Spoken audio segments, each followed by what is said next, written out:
अंग्रेजों से लड़ाई बड़े बड़े उद्योगपतियों ने नहीं लड़ी थी।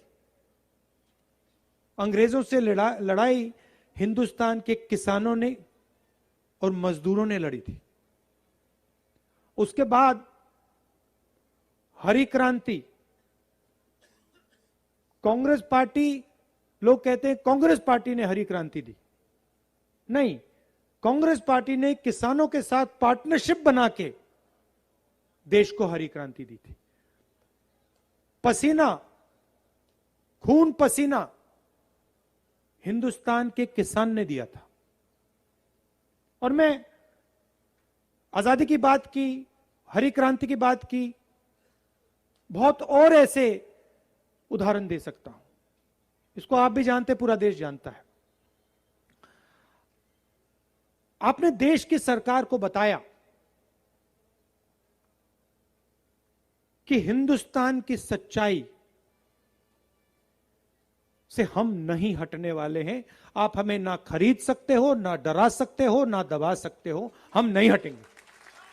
खरीदना चाहते हो, कहीं भी आप कानून तोड़ना चाहते हो, किसी की जमीन हड़पना चाहते हो, कर सकते हो। चुने हुए लोगों का हिंदुस्तान, इसमें बहुत लोग नहीं है, 100-200 लोग हैं। पार्लियामेंट में मैंने एक आंकड़ा रखा और आपको भी आज बताता हूं। भाइयों और बहनों, हिंदुस्तान में 100 लोगों के पास हिंदुस्तान के 40% लोगों से ज्यादा धन है। हिंदुस्तान का 40%, हिंदुस्तान के 40% लोगों के पास जितना धन है, उतना धन 100 लोगों के पास है।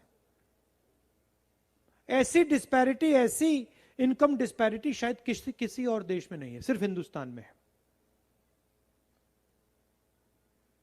दूसरा हिंदुस्तान गरीबों का, किसानों का, मजदूरों का। उसमें आपको रोजगार नहीं मिलेगा, आपकी जमीन छीनी जाएगी, पेट्रोल डीजल के दाम बढ़ते जाएंगे, महंगाई बढ़ती जाएगी।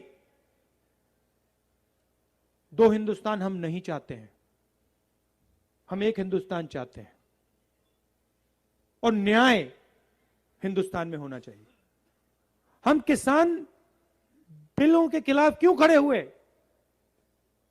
क्योंकि ये अन्याय था। ये हिंदुस्तान के किसानों के खिलाफ, मजदूरों के खिलाफ अन्याय था। इसीलिए कांग्रेस पार्टी आपके साथ खड़ी हुई। आज आपके एक नेता ने कहा, मनमोहन सिंह का जो समय था, उन्होंने उसको गोल्डन पीरियड कहा।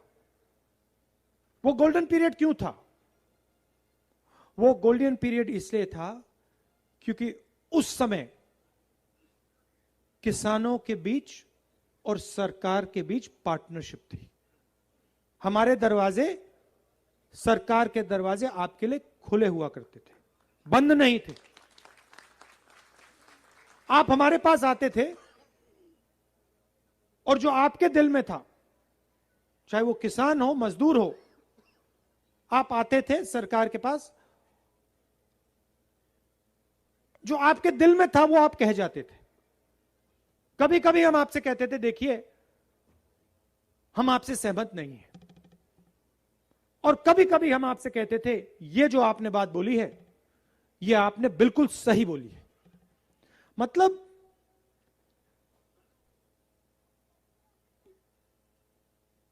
उस समय के हिंदुस्तान में प्रधानमंत्री था, आज के हिंदुस्तान में राजा है। प्रधानमंत्री सुनता है, प्रधानमंत्री के दरवाजे किसानों के लिए, मजदूरों के लिए, छोटे व्यापारियों के लिए खुले होते हैं। बातचीत करता है और अपने लोगों से यह भी कह सकता है, नहीं मैं मानता नहीं तुम्हारी बात, गलत बोल रहे हो। मगर जब लोग सही बात कहते हैं तो फिर प्रधानमंत्री कहता है, सही बात बोल रहे हो। और अगर प्रधानमंत्री सबके लिए नहीं काम करता है तो वो प्रधानमंत्री नहीं हो सकता है। आज नरेंद्र मोदी जी प्रधानमंत्री नहीं हैं। उत्तर प्रदेश की तस्वीर को बदलने के लिए, उत्तर प्रदेश की तकदीर को बदलने के लिए, और एक जो परिवर्तन आज उत्तर प्रदेश के अंदर देखने को मिल रहा है, ये सब आपके सामने है।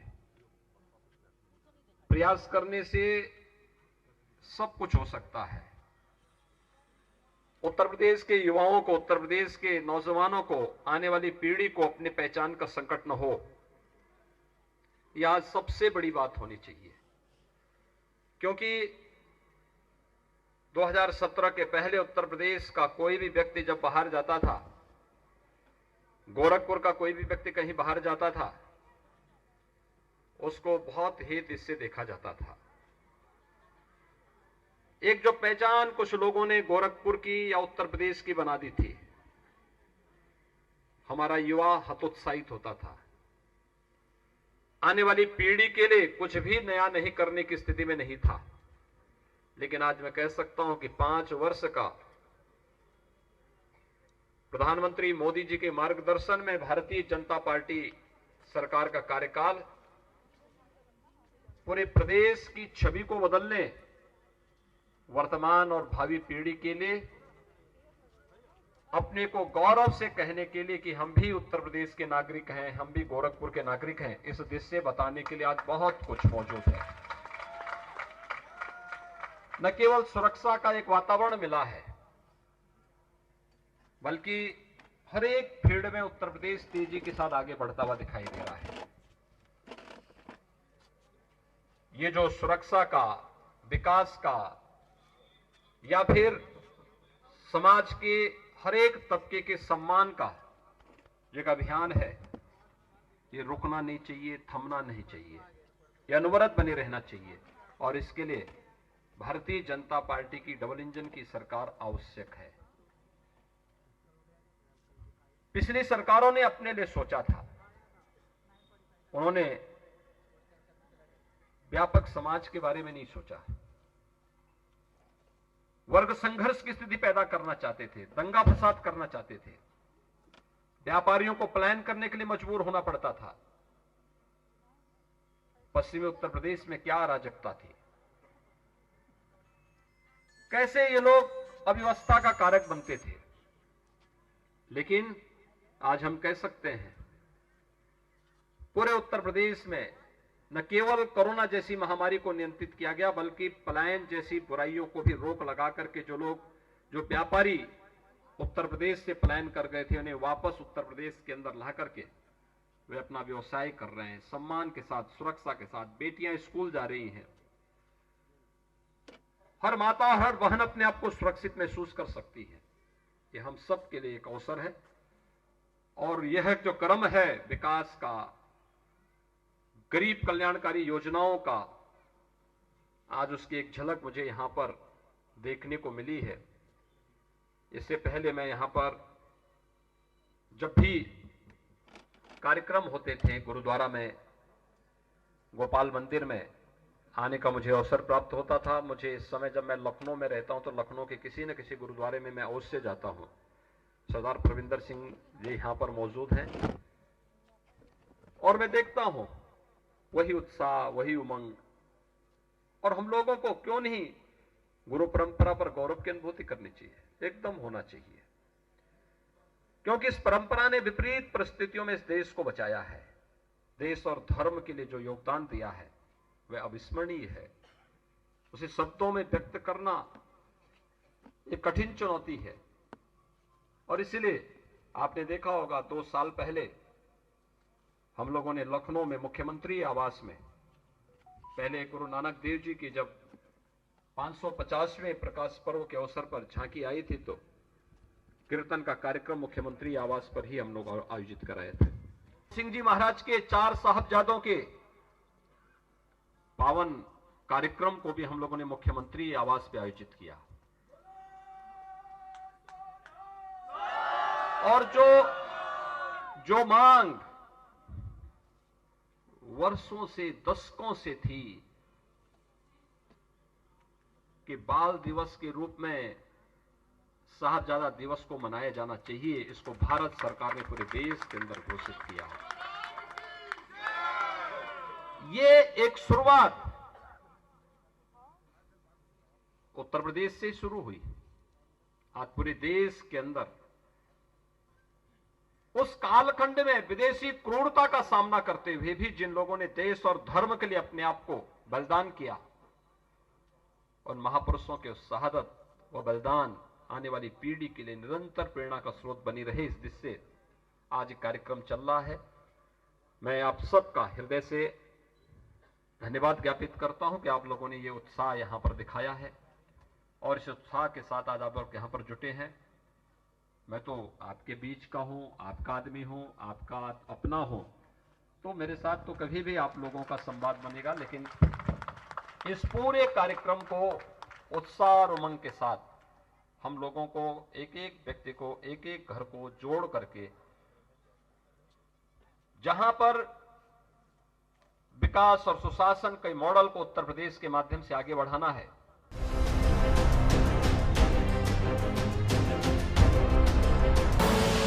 आप देख रहे हैं के न्यूज, खबरों का सारथी।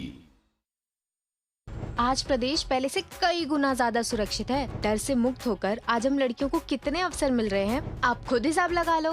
और हाँ, मेरे चैनल को फॉलो कर देना। पर मुझे अगर सड़क पे फॉलो किया तो सोच ईमानदार, काम असरदार, यूपी फिर मांगे भाजपा सरकार।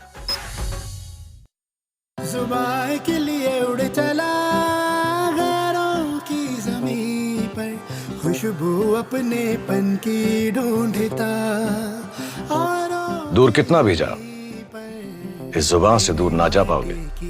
विमल, बोलो जुबान केसरी। आप देख रहे हैं के न्यूज, खबरों का सारथी।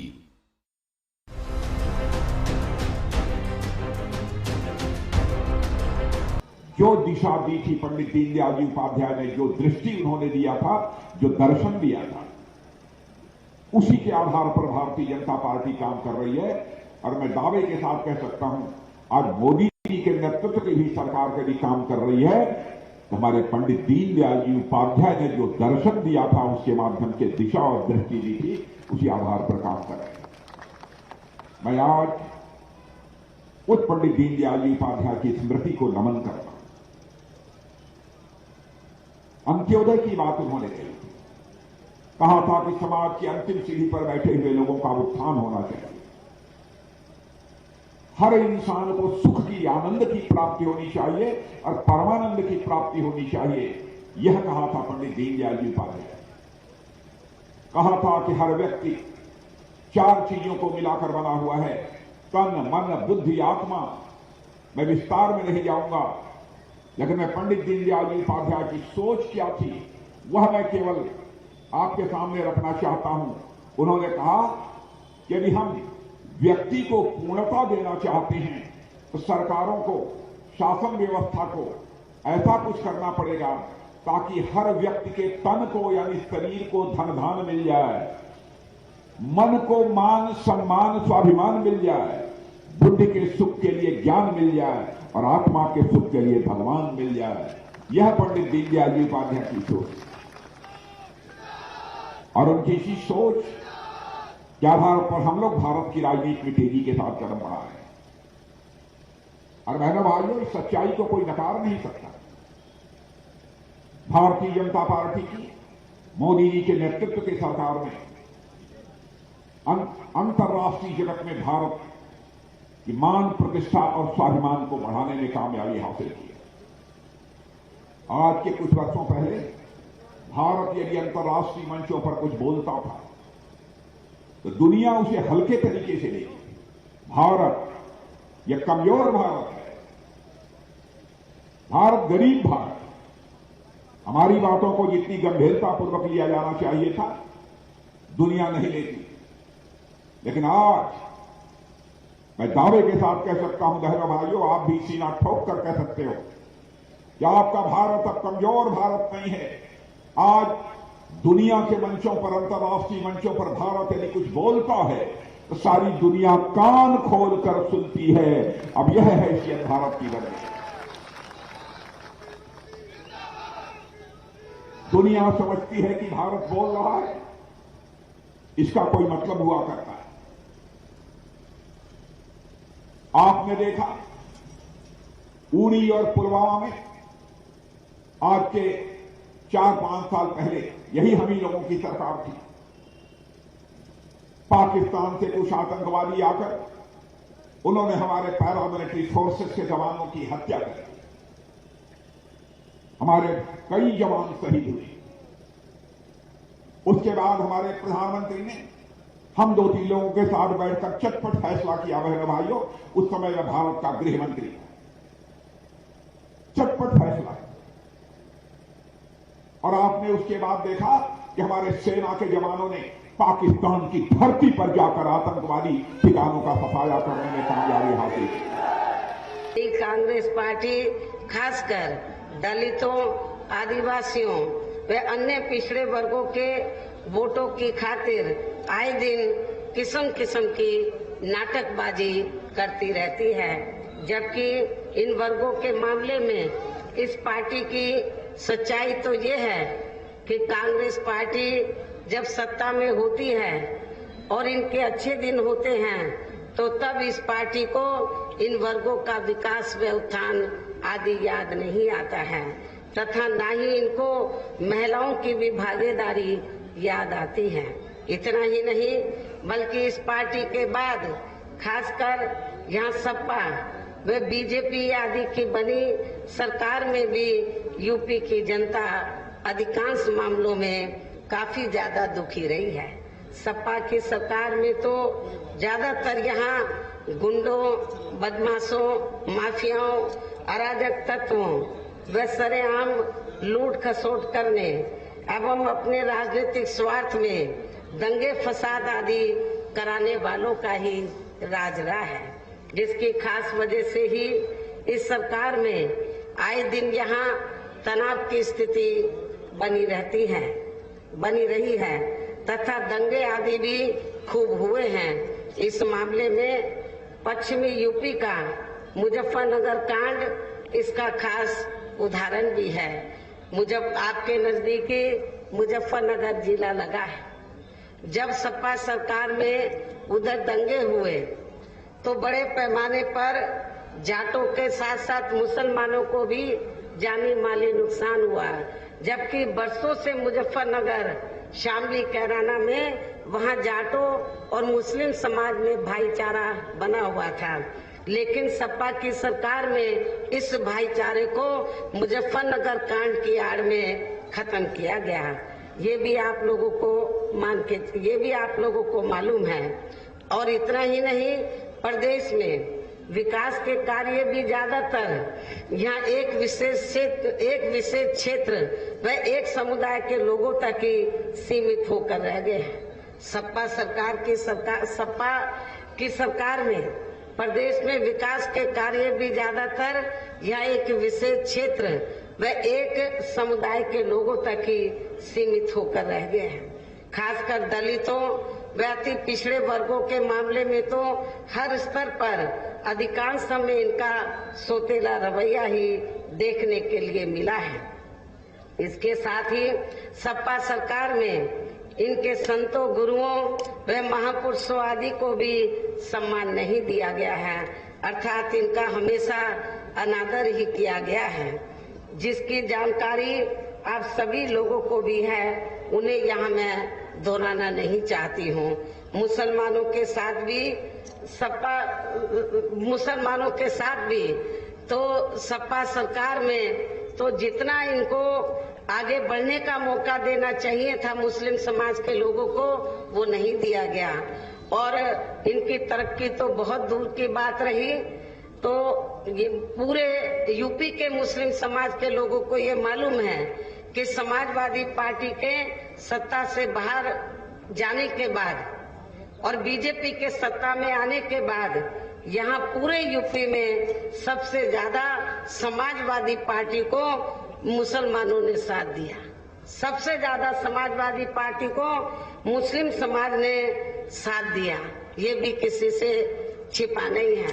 लेकिन हुआ क्या कि पूरे मुस्लिम समाज ने पूरे यूपी में समाजवादी पार्टी का साथ दिया, उनका हौसला बढ़ाया। लेकिन उसके बदले में मैं मुस्लिम भाइयों से पूछना चाहती हूँ, आपको क्या मिला? जब उत्तर प्रदेश में विधानसभा के आम चुनाव घोषित हुए तो मैं मुसलमानों से पूछना चाहती हूँ, पूरे यूपी में कितने टिकट समाजवादी पार्टी ने दिए हैं? आप पूरे यूपी की बात तो छोड़ो, आप सहारनपुर में ही देखो तो जो लोग पूरे 5 साल समाजवादी पार्टी की सेवा करते रहे और उनके सुख दुख की घड़ी में खड़े रहे, लेकिन सपा ने जब उनको आगे मौका देने का बात आई, इलेक्शन अनाउंस हुए, जब टिकट देने की बात आई तो टिकट मुसलमानों को ज्यादा नहीं दिए गए, बहुत कम दिए गए। उनको ये लगा सपा के मुखिया को कि मुसलमान तो मेरी अपनी जेब में है, इनको टिकट दे या ना दे तो कोई फर्क पड़ने वाला नहीं है, ये सपा को लगा।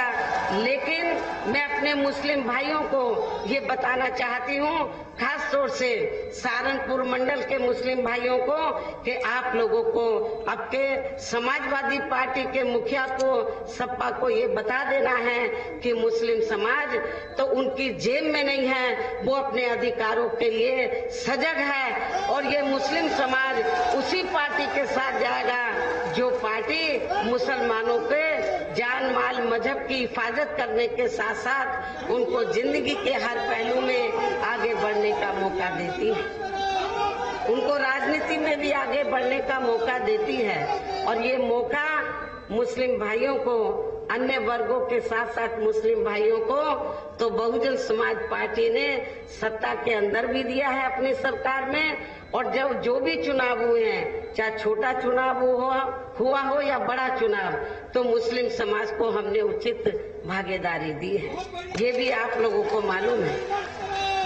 और इतना ही नहीं, मुझे तो ये बताया गया कि सहारनपुर में एक अपने आप को मुस्लिम समाज का बड़ा नेता मानता है, कांग्रेस छोड़कर बेचारा सपा में गया कि उसे टिकट मिल जाएगा, लेकिन उसको खाली हाथ आना पड़ा। ये तो अभी गया था, लेकिन जो 5 साल से लग रहे थे सपा में, जब उनको टिकट नहीं मिला तो इसको कहां से मिलेगा? ये तो नया मेहमान था समाजवादी पार्टी में। तो ये सपा समाजवादी पार्टी की जो सोच है माइनॉरिटीज के मामले में, दलितों और पिछड़ों के साथ साथ, मैं समझती हूँ वो ठीक नहीं है। इसी प्रकार भाजपा सरकार की भी नीतियां व कार्यशैली अधिकांश यहाँ जातिवादी, पूंजीवादी एवं आरएसएस के संकीर्ण एजेंडे को ही लागू करने पर टिकी रही है।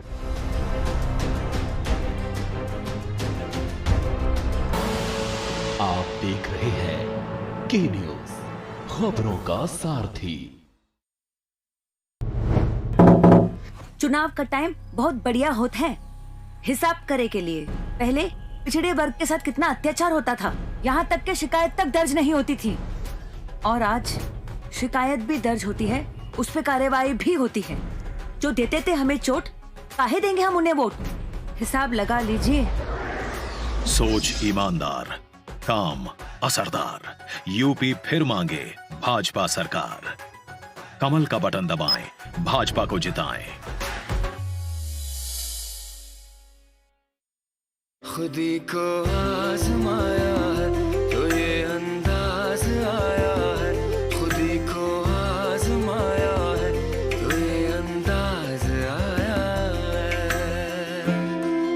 तुम में भी मैं हूं, शुद्ध प्लस पान मसाला।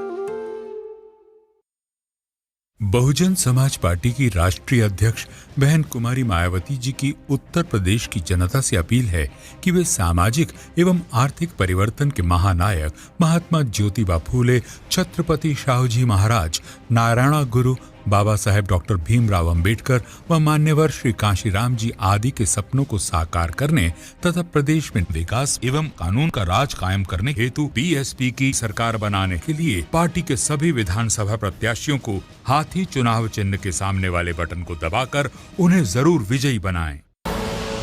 आप देख रहे हैं के न्यूज, खबरों का सारथी।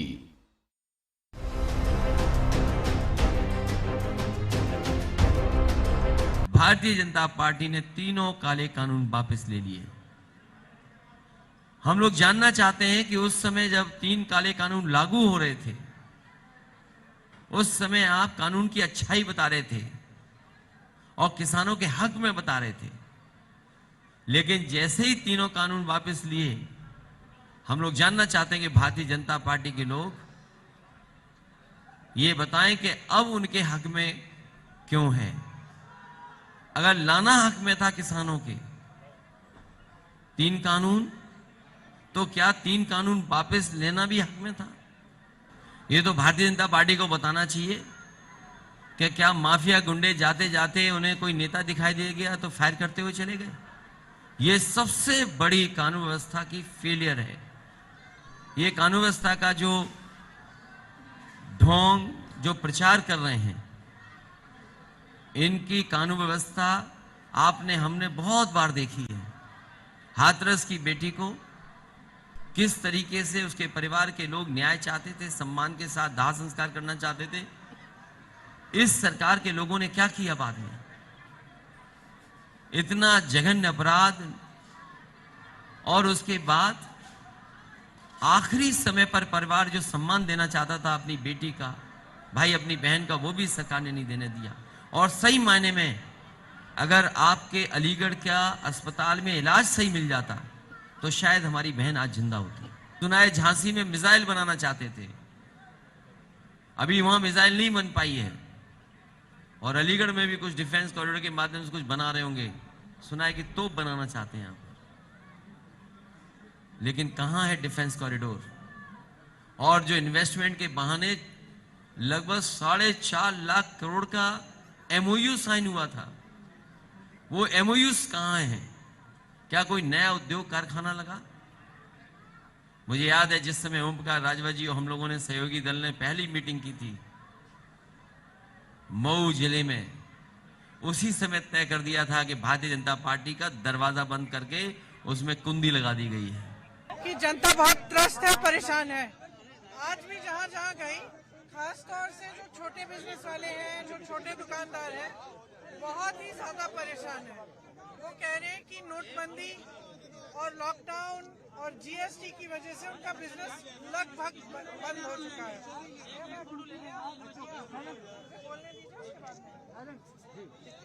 तो कह रहे हैं कि उनका बिजनेस लगभग बंद हो रहा है, क्योंकि इतनी परेशानी है कि वो झेल नहीं पा रहे हैं। लॉकडाउन के समय उनको बिजली की बिल भी भरनी पड़ी, किसी ने लोन ले लिया, अब वो लोन भरना मुश्किल हो रहा है। कहीं मैं गई, एक जगह गई तो पति पत्नी दोनों सुबह शाम काम कर रहे हैं, लेकिन लोन नहीं भर पा रहे। तो बहुत मुश्किलें हैं, बहुत समस्याएं हैं। मैं बार बार कह रही हूँ, जो जनता की समस्या है उसको उठाइए और उसको सुलझाने की कोशिश करिए। और क्या हो रहा है कि हमारे राजनीतिक दल जितने भी हैं, वो ऐसे ऐसे बयान दे रहे हैं कि हम, कोई कह रहा है हम गर्मी निकालेंगे, कोई कह रहा है हम चर्बी निकालेंगे। मैं कहना चाहती हूँ कि हम भर्ती निकालेंगे, हम काम कर रहे हैं, हम आपकी समस्याओं के लिए काम कर रहे हैं। उन्हीं को समर्थन दीजिए जो आपकी समस्याओं को के समाधान को सर्वोपरि रखें, सशक्त बने। अगर चाहते हैं कि छोटे दुकानदार, छोटे कारोबार वाले फिर से सक्षम बने, तब आप कांग्रेस को वोट दीजिए। और किसानों के लिए खास मैं कहना चाहती हूँ, जितनी परेशानियां किसान झेल रहा है आज, मेरे ख्याल से अभूतपूर्व है। खाद की लाइन में उनकी मृत्यु हो रही है ठहरते ठहरते, उनको कुछ नहीं मिल रहा है।